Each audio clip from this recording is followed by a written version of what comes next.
If you're anything like us, you've probably felt that really specific frustration. You try to grow something beautiful, maybe like Oh, Celosia. yeah, those stunning ornamental plumes. Exactly. And you watch it just struggle, limp along, maybe refuse to bloom altogether. Then you go online. And it's information overload, right? Yeah. A million different opinions. 6,000 conflicting pieces of advice, and none of it feels quite right for your garden, your specific conditions. It's horticultural analysis paralysis. Yeah. It's funny, we look everywhere else, searching globally for some secret formula, when the simplest, best data might be, well, right next door. Literally looking over the fence. Sometimes that's the best research you can do. So today we're offering a kind of shortcut, a very specialized one. We dug into one gardener's real-world experiment, really, a side-by-side look at what works and what definitely doesn't work for Celosia. And the mission for this deep dive. Our mission is to pull out the single most critical factor based on this direct observation. That quantitative sunlight secret that separates the winners from the disappointments. So you, listening, hopefully, never have to guess about this specific plant again. We're trying to cut through the noise. Bypassing the generic advice, focusing on one key variable discovered through basically just looking. Okay, let's unpack this. It starts with that idea, that realization from the gardener. They knew they had a specific problem. Right, and it needed a specific local answer. Forget the books for a minute. They used probably the oldest investigative technique there is. Just observation. Pure and simple. Yeah. They found a neighbor whose celosia was just, incredible. Thriving, like textbook perfect. Thick stems, great color, loaded with blooms. And that became the case study. That plant was the goal. It's such a valuable approach, I think. Because it's real, it's not theory. It's proof right there in your same microclimate, pretty much. It grounds everything. If your neighbor can do it, just say 200 feet away. Then it's possible for you too, right?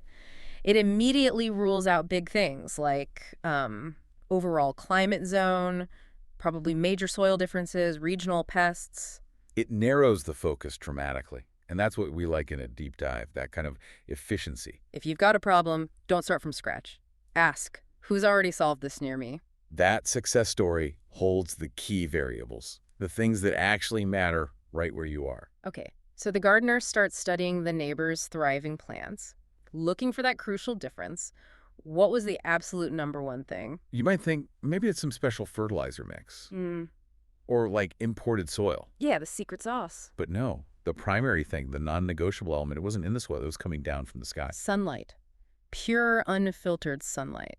And here's where it gets really interesting, isn't it? The timing. Yes, they actually timed it. Yeah. And the analysis showed these successful Celosia plants were getting full, direct sun for more than 8 hours a day. Wow, 8+ hours. That's a lot. It's a huge number. It's not just full sun in the way guides sometimes define it, like maybe 6 hours. This is hyper full sun. Right. 6 hours is often the benchmark. Yeah. So that extra 2+ hours, that seemed to be the critical threshold for like outstanding success. It really did. And you could see it in the plants themselves. Think about the results of getting all that energy. Okay, like what specifically? The stems were incredibly strong, thick. That's not just looks, it's structure, right? The plant invests energy there when it knows it has abundant fuel. So it's building a solid foundation because it has the resources. It's not stressed about energy. Exactly. Ready to support those big feathery blooms, ready for wind, for rain, and they stayed compact. Which tells you they weren't stretching for light. They weren't reaching. They had everything they needed, right where they were. And crucially, they were ready to bloom really early. That early bloom time, that's always a great sign of plant health and optimal conditions. It's got surplus energy. It's the difference between just surviving and truly thriving, being fully optimized. Now, there was another factor. Right. The gardener suspected the neighbor probably fertilized regularly too, which is important. Right. It's rarely just one single thing in gardening. There's a synergy. But here's the key synthesis, I think. Fertilizer gives you the building blocks, the nutrients, nitrogen, potassium, all that. The raw materials. But the sunlight is the engine. It's the energy needed to actually use those materials to run the plant's chemical factory.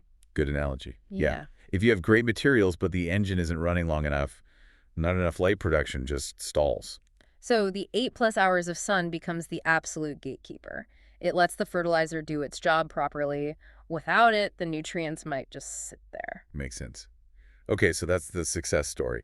Now the contrast. To contrast, The gardener looks back at their own plants, same variety, remember, so genetics aren't the issue, but the results, night and day. And seeing that 8-hour success story must have immediately highlighted the problem, right? Instantly.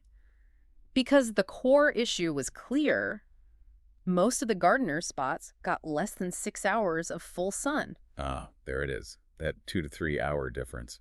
Or maybe even more. That window was everything. The difference between a showstopper plant and, frankly, a disappointment. And the way the plants showed that lack of light. These are the classic signs, the things you, listening, should look for if your Celosia are struggling. Oh, the description of the failure is almost painful. Instead of strong and compact, they got tall and spindly, leggy. Yeah, leggy is literally the plant desperately stretching, trying to maximize its surface area to catch any bit of light it can find. It's putting all its limited energy into just getting taller. Not into strong stems, not into flowers, just reaching in panic. A survival response, not a thriving one. And the blooming, forget about early blooms. These plants took months longer to even try and flower. If they bloomed at all, I suppose. Right, and if they did, the flowers were underwhelming. Small, pale, just lackluster. Nothing like the neighbor's vibrant display. And you mentioned pale foliage, too. Yes, pale foliage, which is a huge indicator. It really is. That shows the chlorophyll isn't abundant. Chlorophyll needs light to be produced and maintained efficiently. It's the molecule that captures the sun's energy. So if the leaves are pale, sort of washed out, yellowish green, The plant just isn't photosynthesizing properly. It can't make enough sugars to fuel strong growth or vibrant colors. It's basically starving, even if it's getting water and some fertilizer. think about all that wasted effort. Money on seeds, soil, water, maybe fertilizer attempts. Trying to fix the symptoms, like no blooms. When the root cause was simply location, the sun's path just didn't hit that spot for long enough each day. It's almost geometric, like you said. Exactly. So synthesizing this, neighbor success at 8+ hours, gardener's failure below 6 hours. The answer becomes crystal clear. Celosia isn't just a full sun plant in a vague sense. It needs maximum sun, saturation. It explains exactly why the plants failed and gives a measurable solution. Anyone can time the sun in their yard. Okay, so let's really nail down this core takeaway. The Celosia sunlight rule. Right.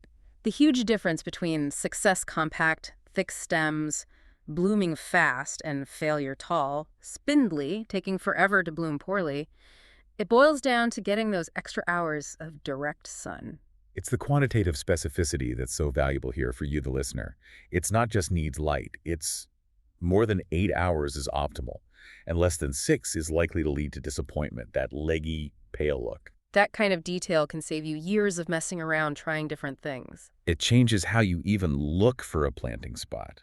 You're not just eyeballing sunny. You're thinking, okay, from what time to what time does direct, unimpeded sun actually hit this precise spot? You might even need a stopwatch, or at least check it several times throughout the day, measuring that duration to hit the 8-hour minimum. And this insight, this really practical, specific finding, it didn't come from some massive university study. Nope, just simple, careful backyard observation, looking over the fence. It's a great reminder of the power of local intelligence, as the gardener put it. Sometimes the best gardening advice is just a fence away. Love that. It really sums it up. So, wrapping up our deep dive today, if you want truly stunning showstopper celosia, you have to forget the vague, full sun advice. You need to find or create a spot that gets 8 or more hours of direct, intense sunlight daily. That seems to be the non-negotiable. Everything else builds on that foundation of energy. Absolutely. But, stepping back from just Celosia, this specific finding holds a bigger piece of wisdom, I think, for you listening. How so? Well, if we can solve a tricky gardening problem just by observing carefully what's working literally next door, if that much insight is available just across the fence, it makes you wonder, doesn't it? What other important answers or crucial insights are we missing? Things that might be right there in our immediate environment. Like solutions we're looking for far away, maybe online or in books. When the solution, or at least a really good clue, is already playing out nearby.